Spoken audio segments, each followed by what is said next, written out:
ಅದು ಬೇರೆ.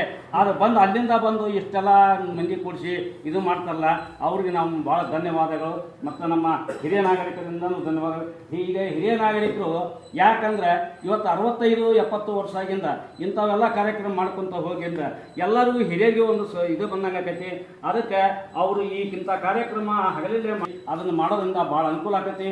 ಮತ್ತು ಇವತ್ತು ಅವರು ಇನ್ನೊಂದು ಮಾಡಾಕತ್ತಾರ, ಏನು ಮೆಂಬರ್ಶಿಪ್ ತೊಗೊಂಡು ಎಲ್ಲರಿಗೂ ರೊಕ್ಕ ಬರಲಿ ಅನ್ನೋದು ಮಾಡಾಕತ್ತಾರ. ರೊಕ್ಕ ಬರ್ತೈತಿ, ಅದು ಲೇಟು. ಈಗ ನೀವು ಒಮ್ಮಕ್ಲೇ ಯಾಕೆ ಬಂದಿಲ್ಲ ಅನಬೇಡ್ರಿ. ಯಾಕಂತಂದ್ರೆ ಅದು ಸೆಂಟ್ರಲ್ ಗೌರ್ಮೆಂಟು, ಅವ ದೇಶದ ತುಂಬ ಬಿಡ್ಬೇಕಾಗೈತಿ. ಅದಕ್ಕೆ ಅದು ಬರ್ತೈತಿ. ಮತ್ತು ಇಂಥ ಕಾರ್ಯಕ್ರಮ ಏನು ಮಾಡಾಕತ್ತಲ್ಲ, ನಮ್ಮ ವೈದ್ಯ ಪೂಜಾರಿಗಂತೂ ನಾವು ಹೆಚ್ಚಿನ ಧನ್ಯವಾದ ಹೇಳಿ, ಈ ಕಾರ್ಯಕ್ರಮ ಬಂದಂಥ ನಮ್ಮ ಅಕ್ಕ ತಂಗಿರಿಗೂ ಎಲ್ಲರಿಗೂ ನಮ್ಮ ನಮಸ್ಕಾರ ಹೇಳಿ, ಹಾಗೂ ನಮ್ಮ ಮಾಧ್ಯಮದ ನಮ್ಮ ದಿಗಂಬರು ಅವರು ಫಸ್ಟ್ ಪೇಜ್ನಾಗ ಅವರ ಇದು ಮಾಡಿರ್ತಾರೆ. ಯಾಕಂದ್ರೆ ಎಲ್ಲರಿಗಿಂತ ಅವ್ರ ಮೇಲೆ ಯಾವ ಹೊತ್ತಿನ ಪಬ್ಲಿಕ್ ಮಾಡ್ಬೇಕಂದ್ರೆ ಅವ್ರಿಗೆ ಗೊತ್ತು. ಏನು ಕಾರ್ಯಕ್ರಮ ಮುಖ್ಯವಾಗಿ ಇದು ಒಂದೇ ಸಲ ಅನ್ನೋದಕ್ಕೋಸ್ಕರ ನಾವು ಸಾಂಕೇತಿಕವಾಗಿ ಇದನ್ನ ಮುಂದಿನದಾಗಿ ನೇರವಾಗಿ ಔಷಧ ವಿತರಣೆ ಈಗ ನಮ್ಮ ಟೀಮ್ ಬರೋದಿದೆ. ಅದು ಬರೋಕ್ಕಿಂತ ಪೂರ್ವದಲ್ಲಿ ನಮ್ಮ ವೈದ್ಯರಂತ ಕಾರ್ಯಕ್ರಮ ಏನು ಪ್ರಾರಂಭ ಆಗುತ್ತೆ. ನಮ್ಮ ಹಿರಿಯ ನಾಗರಿಕರ ಸಂಘದಿಂದ ಏನೇನು ಕೆಲಸ ಮಾಡ್ತೀವಿ ಅನ್ನೋದು ತಮಗೆಲ್ಲರಿಗೂ ಗೊತ್ತಲ್ಲ.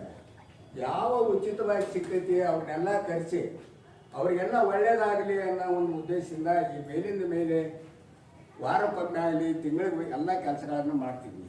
ಅಂತ ಇದಕ್ಕೆ ಇವತ್ತೇನು ಏನು ಬಂದಾರ ವೈದ್ಯ ನಾರಾಯಣ ಹರಿ ಅಂದಾಗ ಅವರು ನಮ್ಗೆ ಭಾಳ ಸಹಾಯ ಸಹಕಾರ ಕೊಟ್ಟಾರ. ಅವ್ರಿಗೂ ನಾವು ಮತ್ತೆ ಕೃತಜ್ಞತೆ ಸಲ್ಲಿಸ್ತೇವೆ. ಒಂದು ಮನುಷ್ಯ ಸುಳ್ಳು ಹೇಳ್ಬೇಕಾದ್ರೆ ದೇವ್ರ ಮುಂದೂ ಸುಳ್ಳು ಹೇಳ್ತಾನೆ, ಆದ್ರೆ ವೈದ್ಯರ ಮುಂದೆ ಸುಳ್ಳು ಹೇಳ್ಬೇಕು. ಯಾಕೆ ತೆಲ್ಲಿಗೆ ಬಂದೈತಿ ಅಂತ ಹೋಗಿ ಹೊಟ್ಟೆಗೆ ಬಂದೈತಿ ಅಂದ್ರೆ ಅವ ಹೊಟ್ಟೆಗೆ ಸುಳ್ಳು ಕೊಡ್ತಾನ. ಹೇಳ ಮುಂದೆ ಯಾರು ಸುಳ್ಳು ಹೇಳಲ್ಲ. ಯಾಕಂದ್ರೆ ಅವರ ಸತ್ವ ಜಗತ್ತಿನಾಗ ಹೇಳೋದು ಸತ್ಯ ಹೇಳೋದು ವೈದ್ಯ. ಅದೇ ಇದು ವೈದ್ಯ ಇದು ಯಾವಾಗಿಂದ ಬಂದೈತಿ ಅಂದ್ರೆ ಇದು ಯಾವಾಗ ಈಗೆಲ್ಲ ದವಾಖಾನೆ ಬಂದವು. ನಾವು ಚಿಕ್ಕವರಿದ್ದಾಗ ಈ ಆಸ್ಪತ್ರೆಗಳು ಏನು ಇದ್ದಿದ್ದಿಲ್ಲ. ಯಾವ ಒಂದು ನಾವೇ ವಸೂಲು ಕೊಡ್ತಿದ್ರು, ಅದರಿಂದ ಎಷ್ಟು ಆರಾಮ ಆಯ್ತು. ಆಗ ಅದನ್ನ ನಡೆಸಿಕೊಟ್ಟಂದ್ರೆ ಅದನ್ನ ತಿಳುವಳಿಕೆ ಹೇಳೋದಂದ್ರೆ ಬ್ರಹ್ಮಾಪುರಿ ಜಗತ್ತು ಏನು